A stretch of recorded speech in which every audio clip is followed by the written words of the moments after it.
A lot has happened. Yesterday I described the situation and I said like 8 massacres has been happening and how civilians are being killed and how the death toll has raised to 900.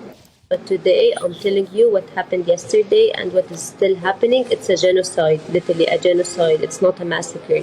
Like no words can describe what's happening. Like I'm currently in Gaza. I'm supposed to update you or give you news about Gaza or about what's happening, but I'm literally in Gaza and I don't know what's happening.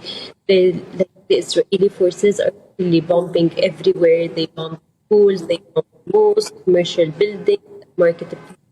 Like I don't know what are their targets exactly. They bombed the university. Like yesterday, they bombed the tele. Can you hear me well? Plestia, we're very sorry. I'm finding it really hard to hear you. But as I understand it, your home was bombed, was hit by a shell, was destroyed. I'm not sure to what point it was destroyed. What happened exactly is they bombed like many buildings and a university close to my home. Like I stayed at my home, at my building.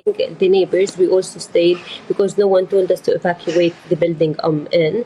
Then suddenly, like without warning, without previous warning, they bombed one apartment in the building and I was inside of it. Then the Palestinian civil defense, they came and they took us out, and when we were leaving, like the building caught a fire. So I don't know to what point it's destroyed, to what point it caught fire. I literally don't know. We came to the hospital and I'm still at the hospital. There is no internet connection. Like I barely have internet. That's why I wondered if you're hearing me well or not. The electricity situation, it's horrible in Palestine, in Gaza specifically. Also, the media coverage, like until now, many journalists are dead, many journalists are injured. Around 10, last time I checked, around 10 journalists, they have lost their lives. So no words literally can describe the situation. The last thing that the Israeli bombed was the telecom company. So can you imagine? That explains why we don't have internet, we don't have electricity. Like even to talk to your friends, journalists, other people that you know, to ask them what's happening or something, you can't do anything. Like it's...